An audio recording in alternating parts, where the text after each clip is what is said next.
All India open national taekwondo championship 2025માં ભરૂચ જિલ્લાના ખેલાડીઓમાં જીત સાથે ઇતિહાસ રચ્યો. અમદાવાદ ખાતે યોજાયેલા all India open national taekwondo championship 2025માં ભરૂચ જિલ્લાના ખેલાડીઓએ શાનદાર પ્રદર્શન સાથે ગુજરાતનું ગૌરવ વધાર્યું છે. જીએનએફસી ટાઉનશીપ અને અંકલેશ્વરની તક્ષશિલા સ્કૂલ ખાતે ચાલતા ટેકવોન્ડો ક્લાસના કોચ હિતેશ વાઘેલા અને મેહુલ ચૌહાણના નેતૃત્વ હેઠળ કુલ 17 ખેલાડીઓએ ભાગ લીધો હતો.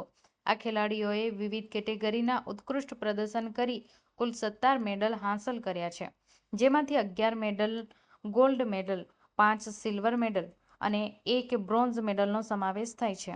ગોલ્ડ મેડલ વિજેતાઓમાં પૂર્વા કુંવરબા, પ્રિયાંશી, વૃષ્ટિ, બોબી, નિર્વિંધા, દિવ્ય, ઓમ, નિશાંત, ધનવીર, તમલ અને માહિરના સમાવેશ થાય છે. સિલ્વર મેડલ વિજેતાઓમાંથી મીસા, રુચા, હેત્વી, મયંક અને જૈમિન છે. બ્રોન્ઝ મેડલ ચાર્મીએ જીત્યો હતો. આ સિદ્ધિ ખેલાડીઓની મહેનત અને કોચિસની ખંતને દર્શાવે છે. સમગ્ર ભરૂચ જિલ્લામાં આ પ્રસંગે આનંદની લહેર પ્રસરી છે અને ખેલ પ્રેમીઓએ આગામી રાષ્ટ્રીય અને આંતરરાષ્ટ્રીય મંચ ઉપર પણ આ ખેલાડીઓ પાસેથી ઉચ્ચ અપેક્ષાઓ વ્યક્ત કરી છે.